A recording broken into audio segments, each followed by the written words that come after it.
Hola familia, bienvenidos a su programa Todo es Posible. Les saluda el pastor Alberto Delgado de la Iglesia Alfa y Omega. Hoy tendremos un programa muy interesante y es porque estaremos conversando sobre cómo podemos sanar nuestras historias, siendo guiados por Dios, claramente. Para desarrollar este tema, me acompaña la coach y mentora certificada en salud mental, Marielis Seguías. Marielis o Marielis, ¿cómo te llamas? Marielis, sí. Tiene doble L, ¿no? Sí, una excelente. Una excelente, no se dice, ok. ¿Qué cosa, no? Cuando hay en los idiomas, todo hay letras que la escriben y dicen, son silentes. Pero bueno, en fin, tú eres Marielis Seguías. Sí, correcto. Cuéntame, Marielis, ¿cuál es la función del... porque realmente estamos hablando de la historia, cómo podemos sanar la historia dolorosa. Sí. Porque hay historias nuestras sí. que en realidad son buenas historias. Correcto. Y no hay por qué sanarlas. Al contrario, podemos descansar en ellas para gozarnos y tratar de seguir experimentándolas. Pero sí hay historias que nos llevan a dolor. Correcto. En el momento que sucedió y después... el tiempo que ha pasado y todavía hay espinas. Sí. Cuéntanos. Hay muchas de esas historias que dejan heridas abiertas, ¿no? Entonces, por eso el término de sanación. Para nosotros poder sanar, obviamente, tenemos que aprender a abrazar el dolor. O sea, el dolor es algo que acompaña toda herida física y emocional, también las espirituales. Pero el dolor es algo que usualmente nosotros tendemos a evadir. Y la idea es poderlo abrazar, la idea es poderlo sentir y no verlo siempre como el villano de la película, sino también verlo como un catalizador, como algo que puede impulsarte, que te está indicando dónde hay esa herida, dónde hay algo que atender, pero a la vez que tú lo atiendes y miras hacia adentro y puedes ir de la mano de Dios poquito a poco. Bueno, esto es interesante la explicación, sí. Porque tú me estás hablando que tenemos que abrazar el dolor o aceptar el dolor. Correcto. Para saber dónde está la pena o dónde está la herida. Sí. Si no hay dolor, es porque no hay herida. Así pero es. si hay herida, produce dolor. Entonces ahí tú estás diciendo no rechazar ese dolor para poder operar en la herida.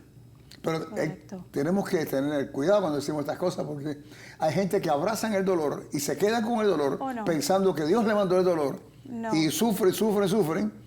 Y cuando viene a ver la herida, lo que le sigue es creciendo. Ahí mismo, pastor, acaba de tocar un punto clave que es el sufrimiento. El dolor es inevitable. Cuando nos golpeamos vamos a sentir dolor. Claro. Igualmente cuando alguien nos hiere o cuando algo fuerte pasa en nuestras vidas vamos a sentir dolor. Pero eso es inevitable. Ahora el sufrimiento es algo que es opcional. Y nosotros podemos tomar la decisión de sentir el dolor, abrazarlo en el momento que sea, que quiere decir enfrentarlo básicamente, y de allí dejarlo ir. Ahora, las personas que deciden sufrir son esas que se quedan pegadas a ese dolor por años o quizás toda la vida. Una cosa es aceptar el dolor y otra cosa es aceptar el sufrimiento. Correcto. Y el sufrimiento es el que nos derrota. Así es. Y es dolor mal sanado. Son heridas que quedaron abiertas, que quedaron allí supurando, infectándose tal vez, usando, digamos, la analogía de entre lo físico y lo emocional y espiritual. Eso quiere decir que cuando entro en sufrimiento no es porque no he podido sanar las heridas. Sí. Y si no he sanado las heridas, no he perdonado. También. ¿Cómo tú ves eso? Cuéntame. Va relacionado.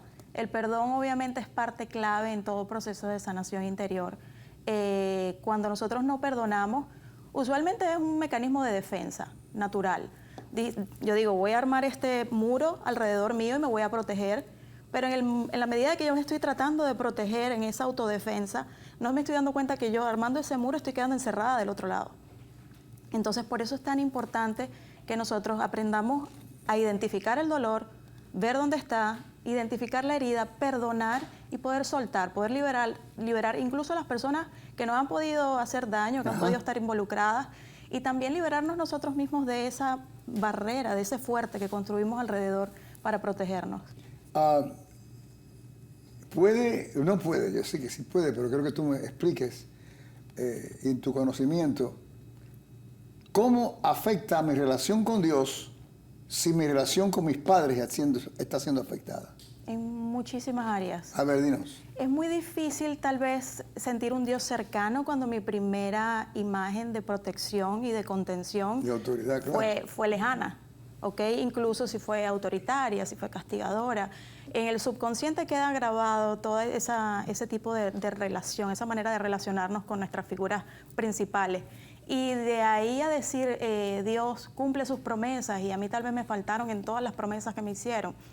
En mi subconsciente hay una alerta que me va a estar diciendo, puede que sea verdad, cree, decide creer, pero acuérdate que en cierta oportunidad te fallaron. Acuérdate claro. Entonces, incluso tener papás presentes pero distantes emocionalmente nos hace pensar que Dios está presente, pero no todo el tiempo está prestándonos atención, no todo el tiempo está disponible para nosotros. Entonces eso puede interrumpir incluso la oración, nuestra conexión con Él. Igual que yo veo a mi papá, podría estar viendo a Dios, es lo que me quiere decir. Nos refleja en cierto sentido, en el subconsciente queda grabada esa imagen, esa relación de que las personas que estaban allí para cuidarme y para protegerme, para contenerme, tal vez fallaron en algunas áreas y realmente todos fallamos, como padres, como hijos. Entonces, el amor de Dios es incondicional, el amor humano es condicionado. Y entender un amor incondicional desde un ángulo condicional es difícil. Entonces, precisamente trabajar con eso interiormente, incluso con ese dolor que me pudo ocasionar tener una relación imperfecta con mis padres, a través del perdón liberar todo eso, incluso liberar a Dios de esa imagen que yo... ¿El perdón libera? Puesta. Claro que sí. Explícanos. El perdón libera, como le decía, pastor, esa cárcel que nosotros vamos construyendo para protegernos nos encierra, ¿ok? En la medida de que nosotros tomamos la decisión, porque el perdón realmente es una decisión. Muchas personas dicen, no, que si no olvidas no perdonaste. No vamos a perder la memoria, pero vamos a recordar sin dolor, vamos a recordar sin rencor, vamos a recordar sin rabia y vamos a recordar para testificar, ¿ok? Que es sumamente clave. O sea, no vamos a recordar desde esa cárcel que construimos y metidos en dolor, sino ya vamos a desde un lugar de sanidad y de libertad poder recordar, testificar y decirle a los demás de dónde Dios nos sacó y cómo nos ayudó a sanar. Es importante entonces, claro, y todo esto es para la gloria de Cristo. Amén. Llegar a estos niveles. Es importante saber quién soy, sí, yo. Claro. Y al mismo tiempo, sabiendo quién yo soy, es importante reconocer que realmente soy porque sé quién es Cristo. Así es. Dinos, háblame sobre esto. Eso a mí me parece fundamental, porque siempre sabemos quiénes somos en Cristo, o por lo menos es lo primero que tratamos de aprender. Y soy aceptado, soy amado, pero ¿quiénes somos para Cristo?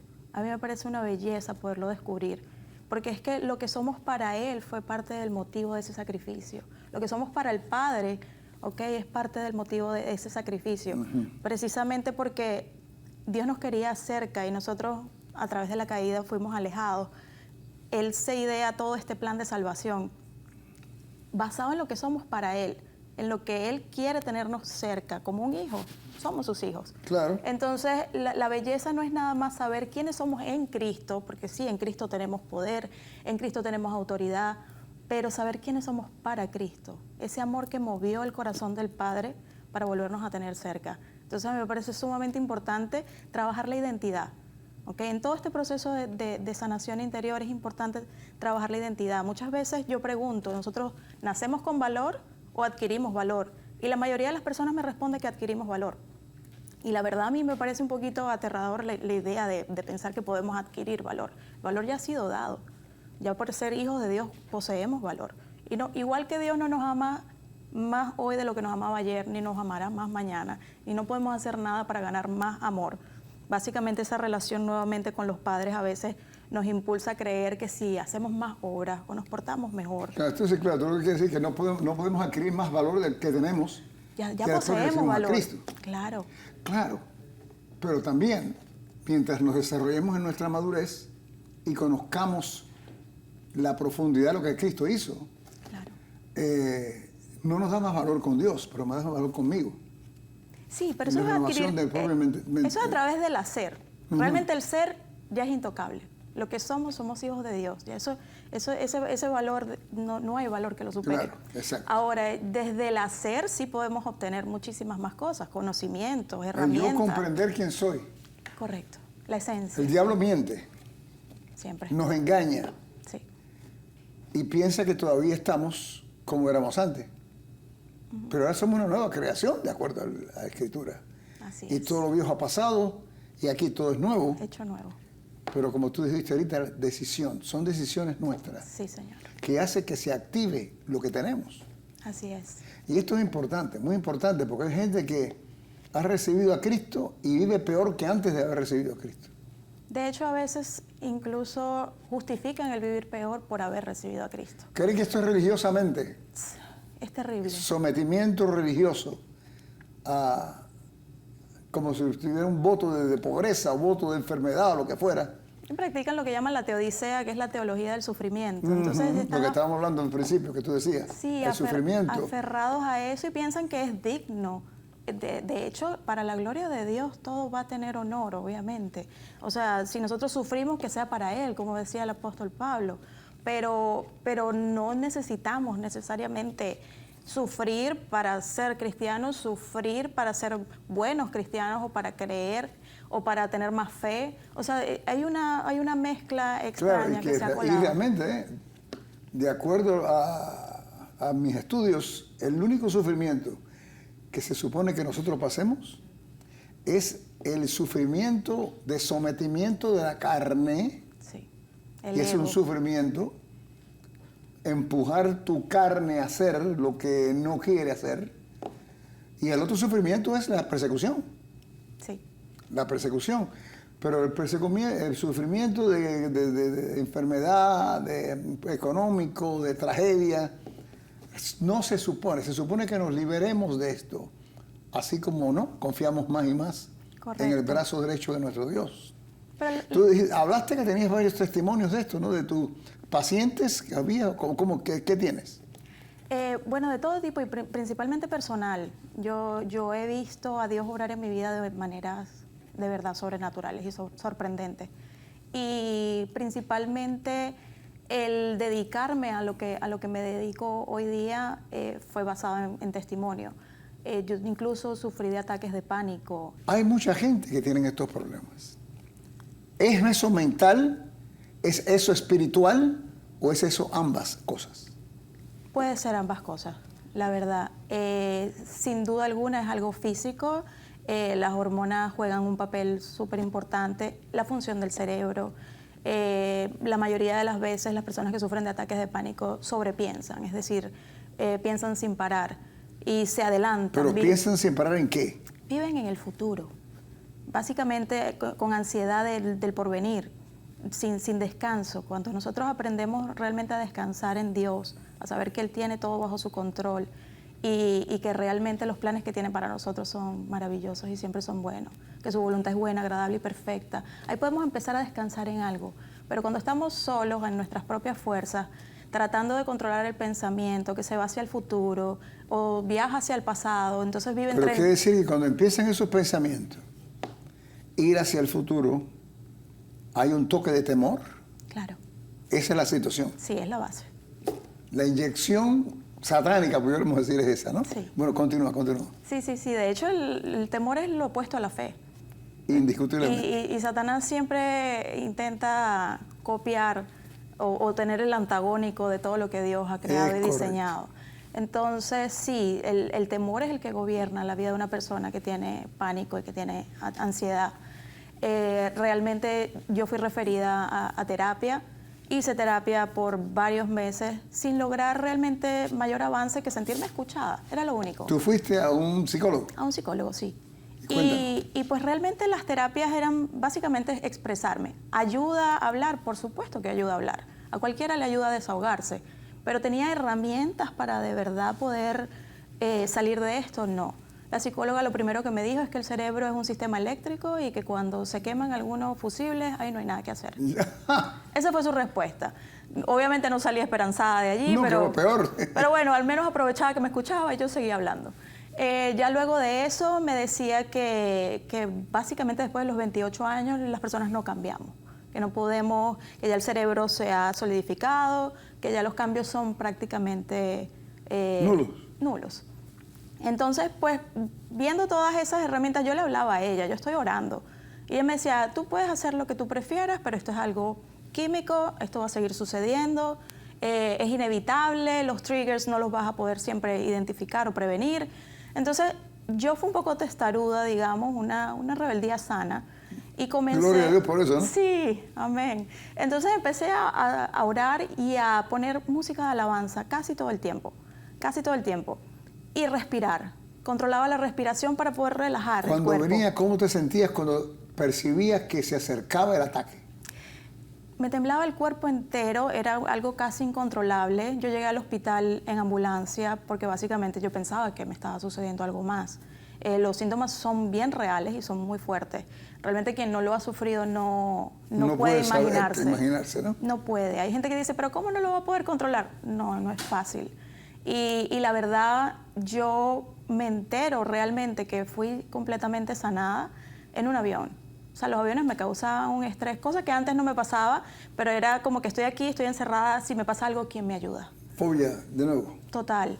Y realmente me vi en situaciones en avión y yo me doy cuenta de que yo estoy ayudando a controlar a una persona que tiene un ataque de pánico enfrente mío.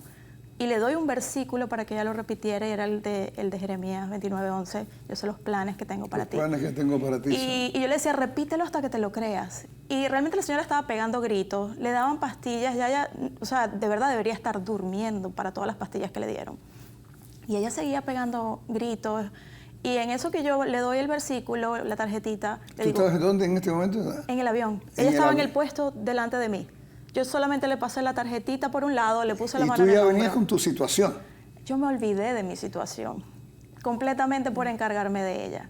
Y ya luego de que yo me bajo del avión, es que yo me doy cuenta de que yo no tuve pánico. Estoy libre, ¿no? Literal. Y fue la... Qué interesante. Sí. Y la verdad eso también tiene un mensaje muy lindo, porque la vida de servicio también es sanadora. Cuando nosotros quitamos el foco de nosotros mismos y nos podemos encargar de ayudar a otros, definitivamente... Estos son principios bíblicos. Sí, todo está en la Biblia. Claramente. Sí. Así que la sanidad realmente toma lugar cuando tú estás ayudando a otra persona También. que aparentemente estaba peor que tú. Sí. No, sin duda. Pobre. Ella estaba... De hecho, una persona me tocó el hombro y me dice, ¿qué le hiciste? Porque ella se quedó dormida. Y ya luego que bajamos del avión, y ella iba con su hijo y su esposo. Y todo el mundo empezó a dar la tarjetita, llama. Y realmente la tarjeta lo único que tenía era el versículo. Y yo le dije, no le hice nada, solamente le pedí que tuviera fe. Respiré con ella, le ayudé, porque es que realmente hiperventilamos y es algo físico, normal. Entonces, controlar la respiración y pensar en Dios, orar, es algo que nos ayuda, sin duda. ¿Por qué tú dijiste hace poco de que hay personas que están peleadas con Dios sin saberlo? ¿Qué quiere decir eso? Sí. Hay muchas personas que atraviesan pérdidas, duelos. Y un duelo puede ser el fin de una amistad, puede ser el fin de una relación, un divorcio, la muerte de un familiar, un ser querido. Un impacto. Un impacto. Y cuando atraviesan un duelo, una situación traumática y no entienden dónde estaba exactamente Dios en ese momento, se pelean inconscientemente. Ahí viene el cuestionamiento, ¿no? Sí. ¿Por qué esto? ¿Por qué lo otro, Señor? Sí, ¿por qué lo permitiste? Si todo está en tus manos, si tú ¿Cómo que tienes me el has control abandonado? de todo. Entonces, culparlo inconscientemente, a veces ni siquiera nos atrevemos a decir que lo estamos señalando y que no lo entendemos o que lo estamos cuestionando, porque queremos ser creyentes fieles, obedientes, y nos obligamos incluso a callar, y Dios no quiere que callemos, quiere que nos desahoguemos con Él. Dios quiere que nos acerquemos y que podamos sanar todo lo que estemos pensando y todas las dudas que tengamos, porque el enemigo va a poner dudas, las va a sembrar encantado en la vida.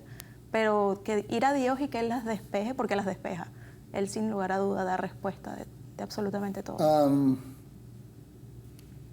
En ese proceso de pelearme con Dios, cuestiono a Dios y me alejo de Dios. Correcto. ¿Cómo hago para el regreso? Puedo incluso con mis mismas dudas y con mis mismos cuestionamientos acercarme a Él. Realmente cuando nos peleamos con un amigo, ¿qué es lo primero que tenemos que hacer si queremos reconciliarnos? Tomar el teléfono, llamar, escribir, buscar. Hay que abrir una comunicación y lo ideal es que la comunicación sea lo más sincera Abrir posible. una comunicación. Correcto. Lo mismo que hacemos con una persona, Sí. aquí abajo en la tierra, con Dios es de igual manera. Claro. Lo que me quiere decir, ¿no? Sí, es que de hecho lo que queremos es tener una relación íntima con Él. Y hay amistades que son lejanas y hay otros que nosotros los llamamos nuestros íntimos, nuestros más cercanos. Y con eso tenemos comunicación más constante, por eso los llamamos íntimos. Y si queremos tener una relación íntima con Dios, tanto como Él la desea con nosotros, tiene que haber comunicación. Entonces el primer paso es ir a Él. Es básicamente, no entiendo ni siquiera por qué me cuesta orar, no entiendo ni siquiera por qué me cuesta alabarte, no sé por qué no me estoy pudiendo acercar a ti, pero ayúdame. Es como ese versículo de creo, pero ayúdame incredulidad. O sea, es básicamente un llamado de auxilio, de ayúdame a volver a ti. Ayúdame a acercarme de nuevo, ayúdame a sanar mi corazón y a ver... ¿Debo entrar pidiéndole perdón a Dios por cuestionarlo, etcétera, o simplemente principio abrir la comunicación? Yo creo que si el pedirle perdón es un impedimento para algunas personas, por el motivo que sea, no importa, acérquense. Que eso ya el Espíritu Santo los va a guiar a llegar allí. Es por revelación, no es por obligación. No es de, bueno, voy a pedirle perdón para poderme acercar. O siento que debería hacerlo así. Yo creo que no debemos poner un patrón en ese sentido. ¿Tú tienes usualmente una práctica? Sí. De hecho, bueno, mis redes sociales son Hola Creyente, es un nombre bien fácil de recordar. Hola Creyente. Hola Creyente. Sí, cualquier persona que esté mirándonos, que necesite algún tipo de consejo claro que sí. en esta área, claramente, como sabemos y hemos visto, es todo cristocéntrico. Sí. Aunque hay varias áreas que la ciencia nos ha ayudado a reconocer. Sí. Y entonces, pues nada, pues que deseamos lo mejor. ¿Tú vives en Miami? Sí, acá. Bendito Cristo. Pues muy bien. Me gustaría que levantaras una oración por aquellos que nos están mirando y que pudieran estar en cualquier situación, la cual tú crees que mentalmente el diablo se ha aprovechado y necesitan entrar en libertad. Por favor. Gracias, pastor. Padre Santo, te damos gracias por la oportunidad que me permites en este día de estar aquí, unidos delante de tu presencia, Señor. Yo coloco toda persona que pueda estar atravesando una situación difícil en este momento. Yo te pido que con tu mano sanadora seas tocando corazones, Señor, abriendo entendimientos y guiando a las personas a acercarse nuevamente a ti. Los que se han alejado, los que no te conocen y, Señor, los que tú estás llamando para que puedan llegar a los pies de tu Hijo Jesús. Yo te pido que en todo momento y en todo lugar los abraces y los consueles como solo tú tienes la capacidad de hacer. En el nombre de Jesús. Amén. Gracias, Mariela, por estar conmigo y nosotros en este programa. Gracias, pastor. Darnos de tu sabiduría y conocimiento que Dios te ha dado. Gracias. Y a ti, gracias por tu sintonía. Este es el Pastor Delgado. Me despido ahora recordándote que todo es posible si puedes creer.